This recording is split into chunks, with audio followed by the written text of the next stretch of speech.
मंडळी, मी सौ श्रेयसी कर्वे. सध्या माझ्या श्रेयसी कर्वे या यूट्यूब चॅनलवर चालू असलेल्या संत मालिकेतील हा भाग 10वा, संत सूरदास. आतापर्यंत या मालिकेमधून ऑडिओच्या माध्यमातून आपण संत ज्ञानदेव, नामदेव, जनाबाई, मुक्ताबाई, निवृत्तीनाथ, संत चोखामेळा, नरहरी सोनार, संत सावतामाळी, सेना महाराज यांच्या संदर्भातील त्यांच्या अभंग रचना संबंधातील काही माहिती बघितली. आता या ऑडिओमधून आपण सुप्रसिद्ध हिंदी संतकवी सूरदास यांच्या संबंधी काही माहिती बघणार आहोत. आवडल्यास जरूर कळवा, आपल्या मित्रमंडळींना पाठवा आणि माझा श्रेयसी कर्वे हा यूट्यूब चॅनल सबस्क्राईब करा. तर मंडळी, संत सूरदास हे हिंदी संतकवी, श्रीकृष्ण भक्तीमध्ये रममाण झालेले हे संत, श्रीकृष्ण लीलांचे वर्णन करणारी सहस्त्रावधी पदे त्यांनी रचली.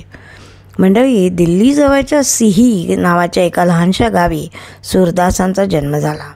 ते जन्मतःच आंधळे होते, पण ज्योतिष आणि शकून सांगण्याची विद्या त्यांना जन्मतःच अवगत होती.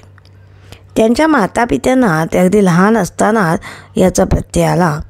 सूरदासांनी बालपणीच आपलं घरदार सोडलं आणि आपल्या गावापासून दूर असलेल्या एका तलावाच्या ठिकाणी ते राहू लागले. उपजीविकेसाठी त्यांनी ज्योतिष सांगण्याचा उद्योग सुरू केला. त्यांच्या या विद्येतील अलौकिक सामर्थ्यामुळे लवकरच ते आसपासच्या परिसरामध्ये लोकप्रिय झाले. काही शिष्यगणही त्यांच्या भोवती जमले. काही दिवसांनी या गोष्टीचा त्यांना अगदी वीट आला. ते विरागी बनले. त्यानंतर त्यांनी मथुरेला प्रयाण केलं. तिथेही त्यांच्याभोवती गर्दी होऊ लागली. पुढे मथुरा सोडून आग्रा मथुरा या मार्गावरच यमुना किनारी गऊ घाट नामक निवांत जागी त्यांनी निवास केला. तिथे आपली अध्यात्म साधना आरंभली. काही काळानंतर सभोवतीच्या परिसरात ते एक सत्पुरुष म्हणून वावरले जाऊ लागले, नावाजले जाऊ लागले. त्यांचा शिष्यगणही वाढला. याच काळामध्ये महाप्रभू वल्लभाचार्य हे मथुरा आणि वृंदावनाच्या यात्रेसाठी आलेले होते. सूरदासांचा कीर्तीचा सुगंध त्यांच्यापर्यंत पोचलेला होता. सूरदासाच्या भेटीची ओढ त्यांनाही लागली होती. एव्हाना सूरदास लौकिकदृष्ट्या सत्पुरुष म्हणून ओळखले जात असले तरी त्यांना मनःशांती काही मिळालेली नव्हती. किंबहुना सत्पुरुष म्हणून होणारा हा गौरवही त्यांना जरा क्लेशकारकच वाटत होता. वल्लभाचार्यांच्या भेटीमध्ये त्यांनी आपली खंत त्यांच्याजवळ प्रकट केली. तेव्हा वल्लभाचार्यांनी त्यांना श्रीकृष्ण भक्तीचा उपदेश केला. सूरदासाला घेऊन ते गोकुळाला गेले.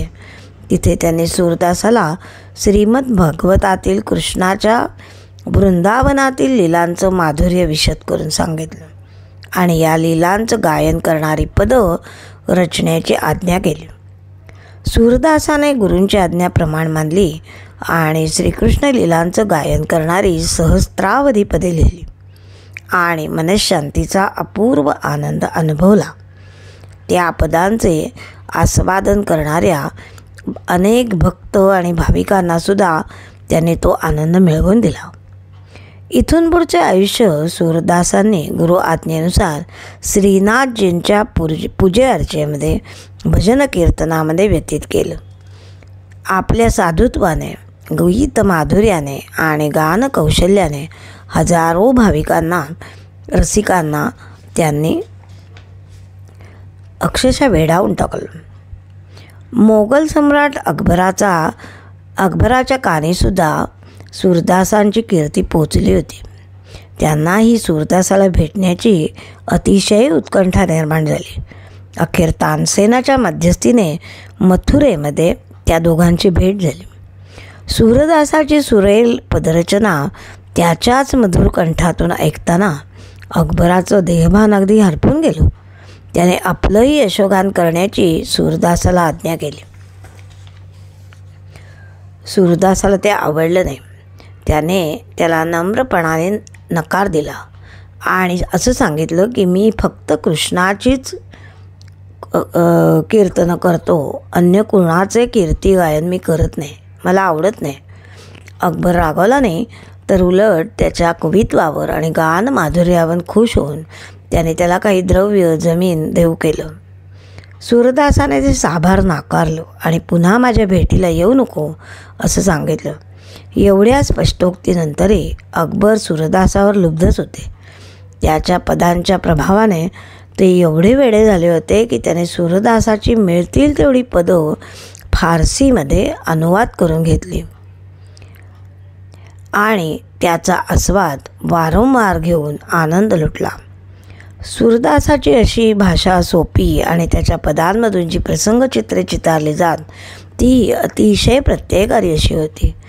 जाणकारांच्या मते सख्य भक्ती, वात्सल्य भक्ती, माधुर्य भक्ती, विनोद वृत्ती हे सूरदासाच्या काव्याचे विशेष होते. कसे ते पाहूया उद्याच्या भागात.